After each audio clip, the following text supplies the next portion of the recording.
Paz e graça, Shalom, a paz de Deus com todos os irmãos, queridos em Cristo Jesus. Vamos aqui fazer mais um vídeo, explicar aqui nesta instrução do vídeo sobre o divórcio, a qual é uma questão complexa, muito discutida entre a Irmandade e os cristãos, e tem pouco conhecimento sobre a verdade do que diz a palavra de Deus. Já de antemão, peço a todos vocês que deixem o seu like, deixem o seu joinha, para nós será de grande ajuda ao canal. Compartilhe o vídeo, compartilhe o canal, se inscreva para receber as notificações de quando fazer um novo vídeo, tá bom, meus queridos? Desde já agradeço a colaboração de todos vós. Deus te abençoe a todos e vamos ao vídeo. O cristão pode se divorciar e casar de novo? Essas algumas questões e perguntas que já foram feitas para mim no canal, em particular, em privado. E eu preparei aqui um esboço para que podemos, junto com vocês, estudar e ver aqui o que diz a palavra de Deus. Tá bem? O tema do divórcio tem atormentado muitos cristãos que, por razões diversas, viram-se na situação de divorciarem de seus cônjuges. Por esta razão, a questão de se pode um cristão divorciar ou não se torna relevos dos mais importantes e deve, portanto, ser enfrentado com base nas Escrituras Sagradas, a palavra de Deus, a Bíblia Sagrada. Nós temos que estar amparados por ela e sempre analisar e pesquisar as sagradas escrituras que Deus deixou para nós, tá bem? Para fins didáticos, nós vamos dividir a explanação do divórcio em 3 princípios centrais. Sendo o primeiro deles é o seguinte. O primeiro, Deus não quer o divórcio, pois criou o casamento para ser eterno.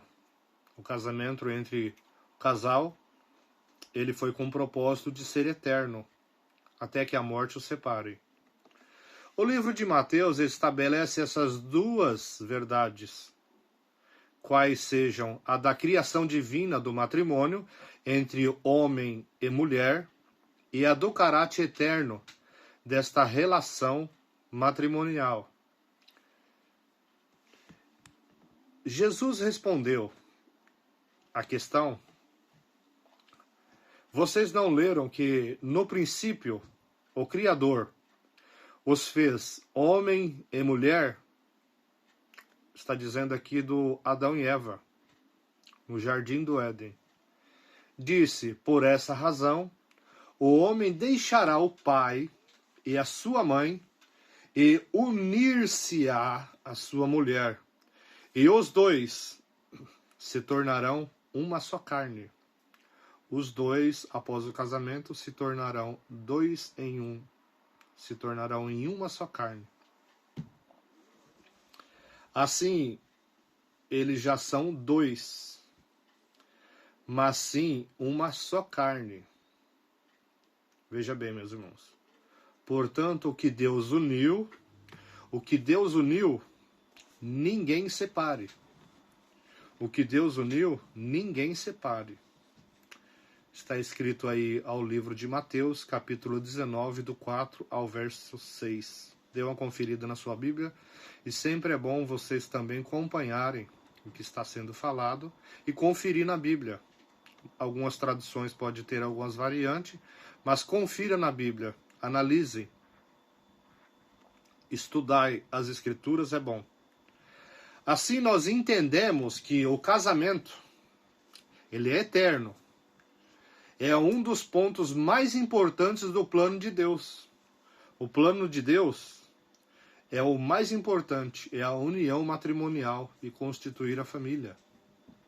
Foi esse o propósito de Deus, entre homem e mulher. Assim nós entendemos que o casamento ele é eterno, é um dos pontos mais importantes do plano de Deus. Tanto o é que ele odeia o divórcio, conforme nós vemos no livro de Malaquias. No livro de Malaquias. Eu odeio o divórcio, diz o Senhor, o Deus de Israel. E o homem que se cobre de violência como se cobre de roupas. Ele odeia o divórcio, diz o Senhor, o Deus de Israel. O homem que cobre de violência como se cobre de roupas, diz o Senhor dos exércitos. Por isso, tenham bom senso e não sejam infiéis um para com o outro. Está escrito no livro de Malaquias, capítulo 2, no verso 16. Confira em sua Bíblia, meus irmãos. Como consequência da entrada do pecado no mundo, contudo, tendo ciência da natureza pecaminosa do ser humano, e mesmo contra o que ele deseja para o homem, Deus permite o divórcio. Em duas situações específicas.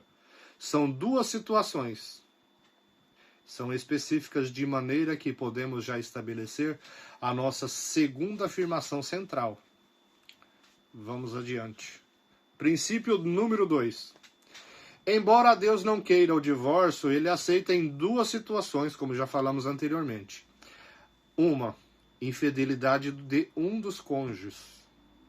Então, se algum cônjuge foi infiel no seu casamento, coabitando com outra pessoa de sexo distinto, de outra fora do casamento, aí é um pecado. Fornicação junto com adultério. O cônjuge não crente deixar o crente, o cônjuge não crente deixa o cônjuge crente, fazendo com que este fica livre para o novo casamento. Então, são um cônjuge, um casal, o Senhor chama, traz a ele ao evangelho da salvação, conhece o evangelho de Jesus Cristo, e não eram cristãos, não tinham feito o concerto com Deus, e são casados. Porém, um se batiza, e aí aquele cônjuge, o outro cônjuge, não batiza, não tem a conversão, não aceita Jesus Cristo como seu Salvador, ele resolve ir embora. Se ele for embora, é passível de divórcio, segundo o que está escrito na palavra de Deus, na Bíblia. São as duas situações que permite. E vamos a seguir. Acho que ficou bem claro esse procedimento. O cristão que um é crente e o outro não, o divórcio é permitido nesse caso. As situações, ou seja, a da infidelidade do cônjuge, encontra espaldo no livro de Mateus, quando estabelece que aquele que repudiar a sua mulher, exceto por infidelidade conjugal, e casar com outra, comete adultério. Livro de Mateus, capítulo 19, verso 9. Muito bem. Confira na sua Bíblia e vamos a seguir.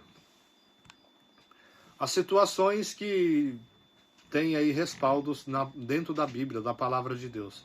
É dizer, aquele em que o cônjuge não crente abandona o crente. O cônjuge não crente, ele abandona o crente.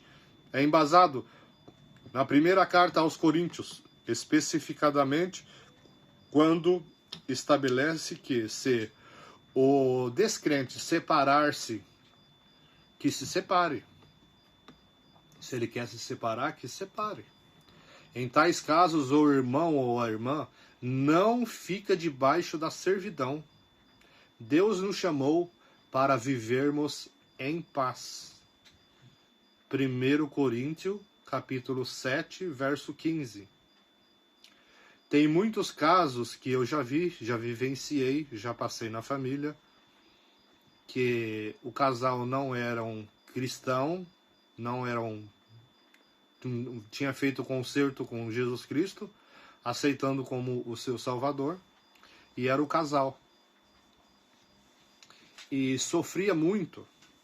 A pessoa começou a congregar, ir para a igreja, e logo a seguir uns tempos, pessoas passou por várias afrontas, por várias açoites do próprio marido, batia, e foi para a igreja e acabou aceitando Jesus como seu Salvador. Aceitou, fez a conversão, foi um salvo deste mundo enganador. E ali, ela batizada, e continuou a piorar as coisas. Batia, espancava, ameaçava, mas ela não deixou de buscar a Deus e servir a Deus, de estar aos pés firmes na lei do Senhor. E cada dia mais aprendendo sobre a palavra de Deus. Pois foi no ministério da igreja, os responsáveis, disse que não era para se separar, porque separação não tem amparo na Bíblia. Acabamos de ler umas narrativas que existem situações, e são situações que são permissíveis dentro da palavra. Aqui nós acabamos de ler uma narrativa de que é permitido o divórcio nas seguintes situações. Se o descrente quiser separar do crente, é permitido. E o que acontece? Ficou ali alguns anos com aquele sofrimento, espancamento, quebrava tudo dentro de casa, e por fim aquela pessoa foi-se embora da casa e deixou a pessoa, igual diz em Portugal, a ver navios. Enfim, se separaram. O ministro da igreja disse que Deus ia fazer uma obra, não ia demorar muitos anos, que Deus ia chamar ele na igreja, supostamente graça. Por fim, não houve nada disso, só sofrimento. Por fim, separação. E aí, meus irmãos? Então nós devemos estar iluminados, guiados pela palavra de Deus.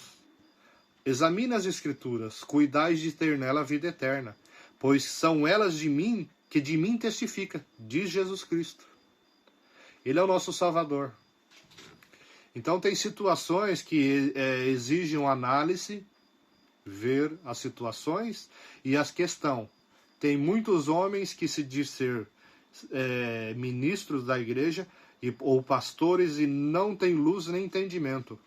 Não sabe da verdade, mas não exerce e não explica a situação, verdade da palavra de Deus. E aí deixa situações acontecermos, e dentro das igrejas vai ficando aí como nós estamos vendo. Tá bem, meus irmãos? Então vamos continuar aqui com a nossa narrativa do estudo de hoje sobre o divórcio. A infidelidade do cônjuge encontra respaldado no livro de Mateus 19, capítulo 9. Capítulo 9, verso 9. Tá bem, meus irmãos? Se o descrente separar-se, que se separe, o que diz em Mateus. Em tais casos, o irmão ou a irmã não fica debaixo da servidão. Deus nos chamou para viver em paz. Olha, Deus nos chamou para viver em paz. Se você está com problema no teu casamento, que não seja também, né, meus irmãos? Convenhamos, falta de amor, falta de comunicação. Ah, porque eu ganho mais do que ele, ou vice-versa, isso não é motivo de separação. E também, incompatibilidade de gênio, isso aí não vemos respaldo na palavra de Deus. Na Bíblia não existe isso. Seja sábio, prudente. Ainda em relação a esta hipótese, nunca é demais esclarecer que descrente, no original em grego, não é sinônimo de pessoa que não vai à igreja. Opa, atenção. O descrente não quer dizer que é pessoa que não vai à igreja. As igrejas podem estar cheias de descrente. Atenção. As igrejas podem estar cheias de descrente. Pois só Deus é que sonda o coração teu, o coração do homem e da mulher. Está escrito no livro de 1 Samuel, capítulo 16, verso 7. Então muitos acham que o descrente é aquele que não vai para a igreja, que não está no caminho da igreja. Atenção, muitos dentro da igreja é um descrente. Segundo a tradução original em grego, o descrente não é sinônimo de pessoa que vai à igreja. Cuidado. Tomem atenção a isto, meus irmãos. Verifique aí no livro de 1 Samuel, capítulo 16, verso 7. Confira na tua Bíblia. A palavra descrente tem o sentido de infiel, de incrédulo, sem confiança em Deus. Nas igrejas tem muitas pessoas desse jeito, que não vivem o verdadeiro evangelho, e etc. Ele não tem confiança em Deus, o que pode se referir inclusive a uma pessoa que se diz crente. Meus irmãos, atenção. Uma pessoa que se diz crente e congrega em uma igreja, mas ele tem o coração apartado do Senhor. Não medita na lei do Senhor, nem de dia e nem de noite. A vida dele é torpe, é ganancioso, avarento e tantas outras coisas mais. Nós não estamos aqui para a mérito essa questão. Mas, ademais, devemos ter sempre em mente que as Escrituras dizem que se alguém não cuida de seus parentes, e especificamente dos de sua própria família, negou a fé. E é pior que um descrente. Confira no primeiro livro, Timóteo 5, verso 8. 1 Timóteo, capítulo 5, verso 8. Irmãos, se alguém não cuida de seus parentes, e especialmente os de sua própria família, ele negou a fé. E é pior do que o descrente que está lá dentro da igreja. Por isso que diz que o descrente não é aquele que está fora dos caminhos da igreja. É que está dentro da igreja. Congregando, fazendo todo o procedimento ali, mas é um descrente.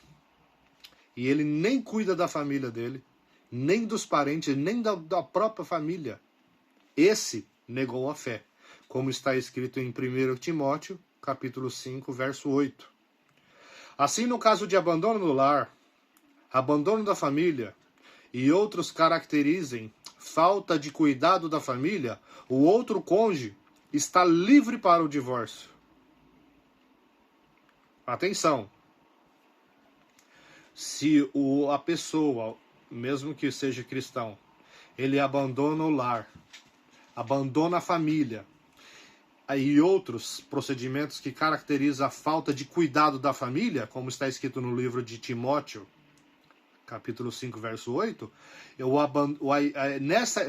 por se tratar dessa situação, a hipótese de abandono do cônjuge crente pelo descrente, ou seja, também a situação apresentada na afirmação. Tá bem, meus irmãos? Então vamos tomar atenção às coisas e analisar e estudar a palavra de Deus e examinar as Escrituras. Examinar as Escrituras. É falta disso que está faltando dentro das igrejas. E por este motivo de falta de estudo, de ler a palavra de Deus e buscar a verdade, é que está essas situações constrangedoras. Tá bem? Gostaria de lembrar ainda que, além dessas situações em que Deus aceita o divórcio, Ele também permite um novo casamento. Em uma terceira situação. Essa terceira situação é quando um dos cônjuges falece, morre. Conforme nós vemos na carta aos Romanos, capítulo 7, verso 1 ao 3. O divórcio é aceito também quando há morte entre um dos cônjuges, que alguém ali falece. Essa situação, claro, irmãos, vai ficar viúvo ou viúva. Fora isso, resta-nos ainda perguntar qual deve ser a postura dos cristãos que estão pensando em divorciar. Qual é a sua postura nessa questão que você está pensando em divorciar? Ora, fora das hipóteses elencadas, Deus não aceita o divórcio, de maneira que resta um cônjuge perdoar o erro que o outro lhe tenha feito, conforme nos ensina as Escrituras no livro de Efésios 4, capítulo 4, no verso 32, e Colossenses 3, 13. Vou ler aqui só o verso 32 de Efésios. Dê uma conferida na sua Bíblia também, meus irmãos. Aqui é a palavra de Deus.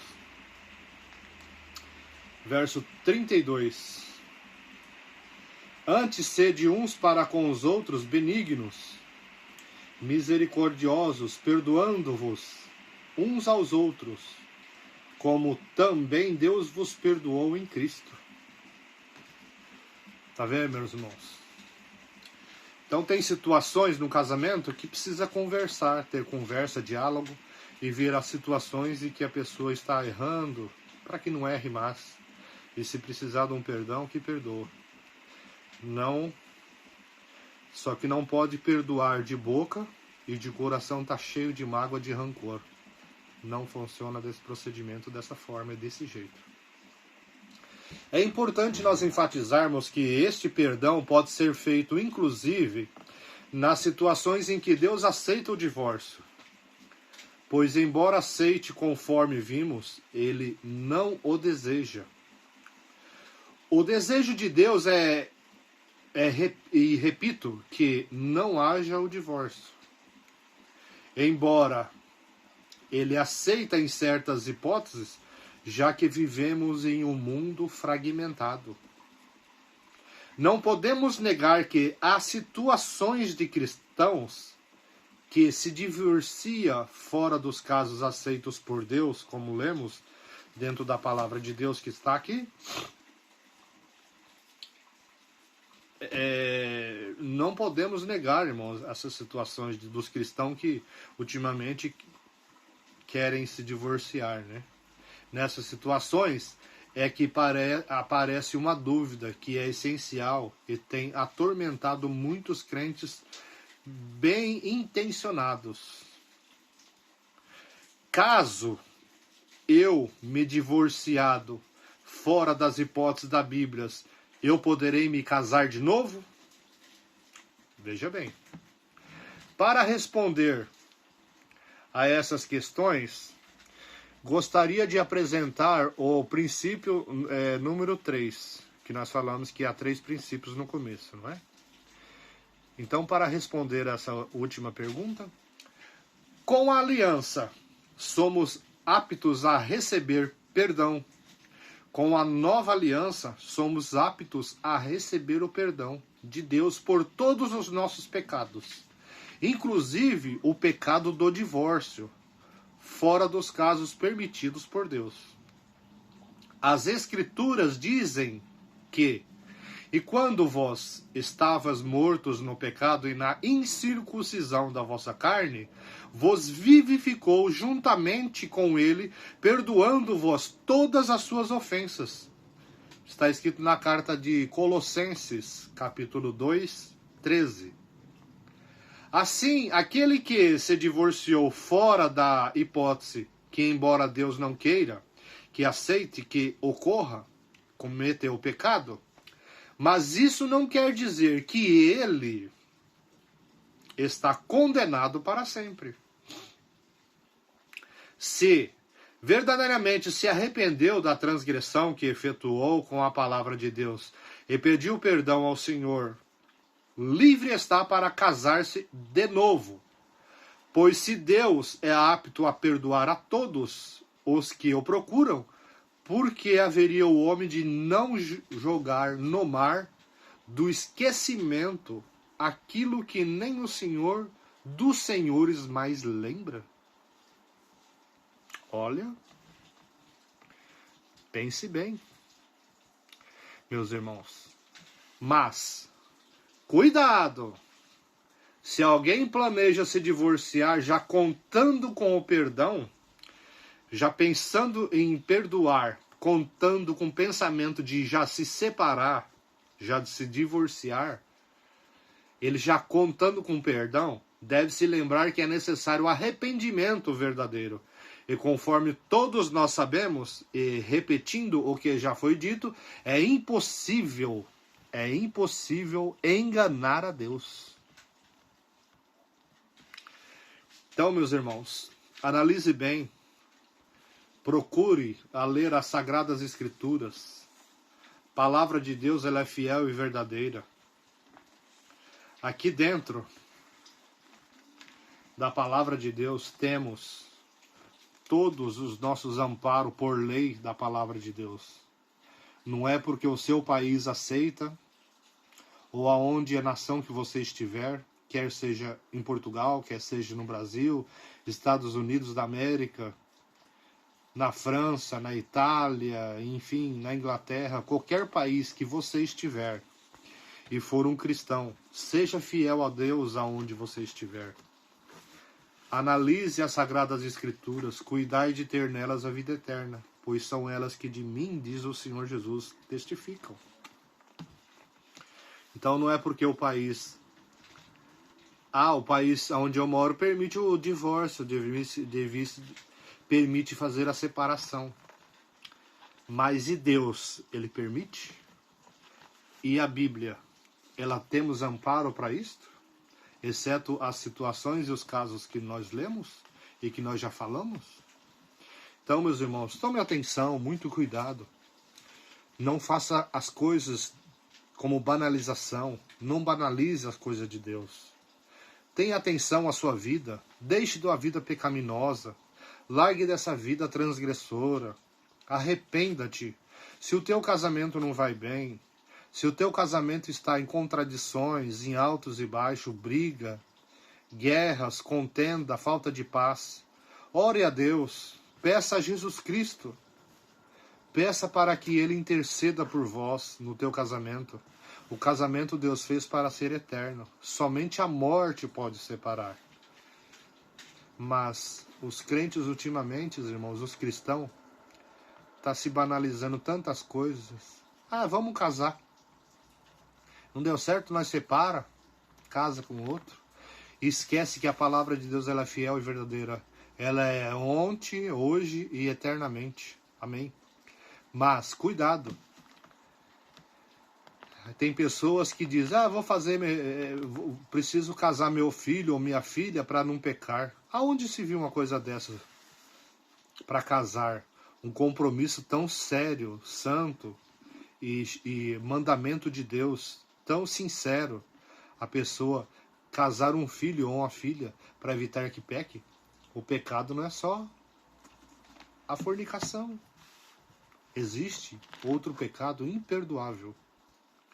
Mas, no divórcio, já foi dada aqui uma narrativa sobre a palavra de Deus. Aqui nós achamos bases dentro da palavra de Deus que apoiam em situações o divórcio. A palavra de Deus ela é fiel e verdadeira. Quem tem ouvidos, ouça o que diz a palavra. Ouça o que o Espírito Santo diz às igrejas. A igreja, meus irmãos, não é o templo feito de 4 paredes. O templo e morada do Espírito Santo é o coração teu, é o meu coração, é o teu, daquele que procura temer e guardar a palavra de Deus.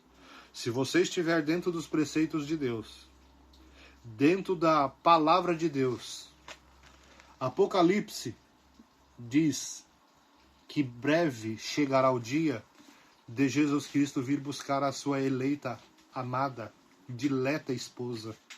Não é a igreja, 4 paredes. A igreja é você. templo e morada do Espírito Santo. Então preserve o teu templo. Limpa o teu templo, o teu coração, a tua mente, para que a morada do Espírito Santo possa estar aí dentro. Aonde habita o Pai, o Filho, o Espírito Santo, habita a paz, longanimidade, justiça, mansidão, amor, paciência. Se o teu casamento está faltando paz, faltando alegria, ore a Deus, peça a Jesus Cristo para que interceda por você e venha dentro do teu casamento.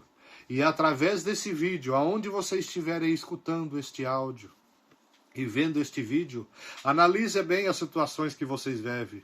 Deus não quer divórcio, não aceita o divórcio, mas existe as 3 situações a qual acabamos já na narrativa. Mas você tem responsabilidade sobre o teu casamento. Não trata as coisas de qualquer maneira. Luz, paz, esperança, virtude, amor, paciência esteja dentro do teu coração e que a paz possa entrar dentro do teu casamento. Amém. Agradeço a vocês todos, meus irmãos, por ter assistido até agora. Não esqueça de deixar o seu like. Qualquer dúvida, deixe, compartilhe nos comentários ou entre em contato em particular. Podemos, com a ajuda de Deus e dentro da palavra de Deus, trazer a luz, iluminar os seus caminhos. A palavra de Deus, ela é luz, é lâmpada para os teus pés. Tá bom, meus irmãos? Compartilhe este vídeo, ajude nós no nosso canal para que consigamos abranger um maior público, para que seja explanada a palavra de Deus. Tá bem, meus irmãos? Agradeço a vocês por tudo isso, por todas essas palavras a qual foi trazida aqui, porque precisamos ter a luz da palavra de Deus. Shalom, paz e graça, Deus abençoe e fica com Deus.